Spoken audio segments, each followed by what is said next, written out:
Officiating Zion Williamson fairly is effectively impossible.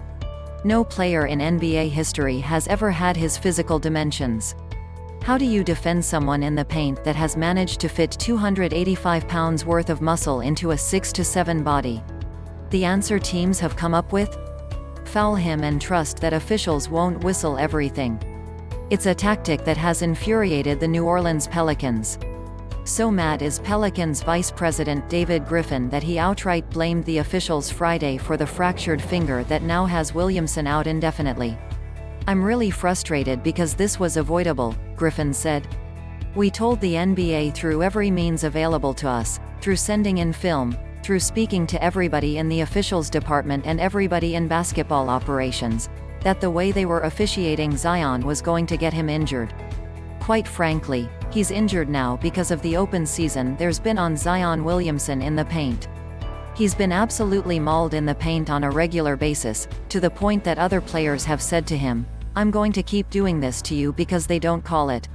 There's more violence encouraged in the paint against Zion Williamson than any player I've seen since Shaq. It was egregious and horrific then, and the same is true now. You could argue that Williamson's whistle hasn't even been as friendly as Shaq's. 2 years into his career, he is averaging 12.5 free throw attempts per 100 possessions.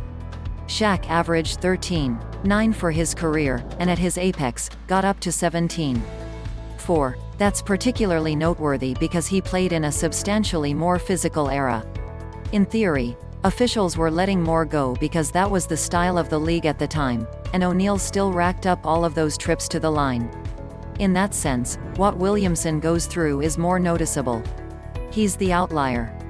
Teams are used to defending power forwards behind the arc. There's no playbook for Zion's combination of speed, strength and skill, and even if there were, most teams wouldn't have the personnel in today's smaller league to execute it properly. The way they foul him is particularly egregious because there's just no other defense against him near the basket. As Griffin said, opposing players know that officials aren't going to call borderline fouls. If they called everything they feasibly could, Williamson might take 25 free throws per game.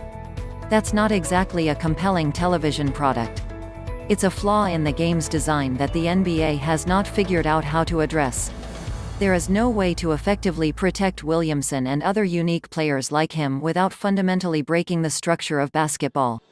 But Williamson is a marquee player, a candidate to be the next face of the league after LeBron James retires.